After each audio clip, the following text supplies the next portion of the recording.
ahorro de legisladores, el seguro de gastos médicos mayores, el seguro de vida de los legisladores, la cancelación de vales de alimentos, la cancelación de vales de gasolina, la cancelación también de arrendamiento de vehículos, entre otros. ¿Qué significa todo esto? Vamos a platicar y le damos la bienvenida a Ignacio Camacho, consultor de Integralia. Muchas gracias. Hola, ¿qué tal? Bueno, pues muchas gracias por tenerme aquí, Héctor Blanca.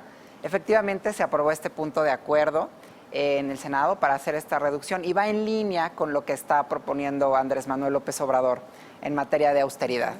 El 15 de julio, en su casa de campaña, Andrés Manuel habló de 50 medidas de austeridad.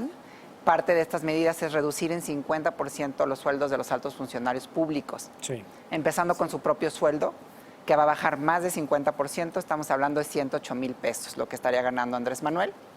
Y bueno, precisamente de eso hablamos en nuestra bitácora, en nuestra columna. Exacto. Y justamente de lo que se trata es de lograr un ahorro que en su momento ellos estimaron en alrededor de 105,000 millones. Pero eso hay que hacer ciertos ajustes, Claro. Va a haber reducción en los ingresos fiscales por este tipo de cambios, pero sí va a tener un impacto significativo. Que de hecho estamos viendo justo ahora en pantalla el puesto, lo que se gana mensualmente y lo que llega a percibir, por ejemplo, el presidente de la República de manera anual, que en estos momentos el presidente de México, Enrique Peña Nieto, gana netos, o sea, brutos, 222,000 pesos, más de 222,000 pesos, y Andrés Manuel López Obrador pues se bajó el sueldo poco más de la mitad. Exactamente, casi como 40%, Exacto. queda como en 40% de lo que era el sueldo. Y bueno, sobre todo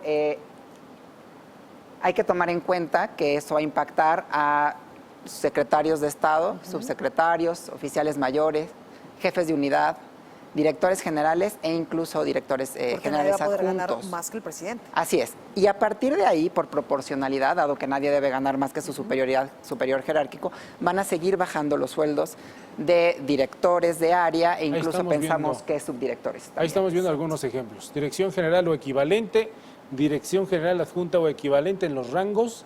Y ahí hay variaciones, ¿no? Aunque estamos observando que sería prácticamente lo mismo, la dirección general o equivalente y la dirección general adjunta o equivalente, ¿no? Una gran diferencia entre una y otra en la dirección general y la dirección adjunta, 130, 164, 92, de 92,000, 126,000. Es correcto. De hecho, dentro de cada uno de estos niveles hay subniveles en el gobierno federal. Entonces tienes desde un director general adjunto que puede ganar 92,000 pesos hasta uno que puede ganar 126,000 pesos. Lo mismo con los directores generales, desde 130 hasta 165,000 pesos. Ignacio, ¿y es que realmente estos sueldos son exorbitantes o están pues acorde a la norma de la OCDE? Esto es todo un debate. Mira, lo que observamos es que los sueldos de los altos funcionarios mexicanos están acordes con otros países de la OCDE. Sin embargo, cuando vemos los sueldos de los bajos funcionarios, ganan menos de la mitad de lo que ganan los sueldos las personas de menor nivel en los países de la OCDE. Es decir, los que ganan mucho y los que ganan poco ganan muy poco. Muy poco. La brecha en México es una de las más altas del mundo, entonces ahí es donde vemos un problema, ¿no? Hay que acortar un poco esa brecha. Pero entonces, a ver, si estamos hablando de que en promedio, según la OCDE, ¿cómo estarían los salarios? En los puestos secretariales, en México 22,500, en promedio de la OCDE 52,700, es lo que tú hablabas. ¿no? Mucho menos de la mitad. Mucho menos de la mitad. Cargos administrativos de alto nivel, 225 en México, 231,000 promedio OCDE, es decir, pues no está tan disparado. En realidad, cuando vemos en los altos funcionarios, vemos que son muy parecidos los sueldos. Ajá. El problema son las personas que ganan menos. Pero cuando tú lo ves como proporción del PIB per cápita, vemos que en México los altos funcionarios ganan 13 veces el PIB per cápita del país, mientras que en otros países, en los países europeos, estamos hablando de 3 veces, ¿no? Claro, como o sea, por Islandia. la desproporción en términos de lo que gana un mexicano promedio sí es muy alta. Exactamente, ahí vemos países, por ejemplo, como Islandia, Noruega, que son países evidentemente de primer mundo, Estados Unidos, 2.60% de la proporción del PIB per cápita, y México 12.90%, y Colombia, aquí algo importante, 13.46%. Es decir, estos son los dos países más disparados, Colombia y México prácticamente a la par 13 veces.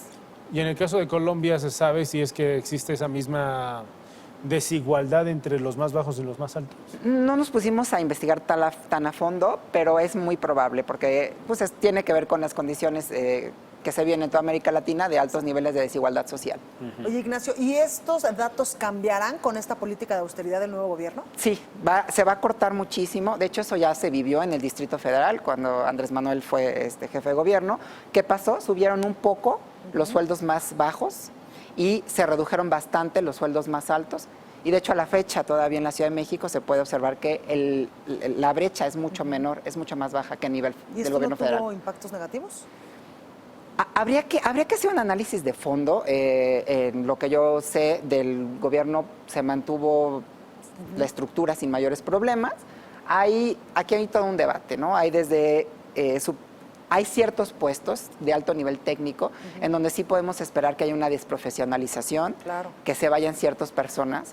Sin embargo, en la mayoría de las ocasiones no ocurre, ¿no? Ahora sí que muchos perfiles en el gobierno que tienen altos niveles no necesariamente cuentan con las calificaciones técnicas para que en el sector privado los absorban con los sueldos a los que están acostumbrados.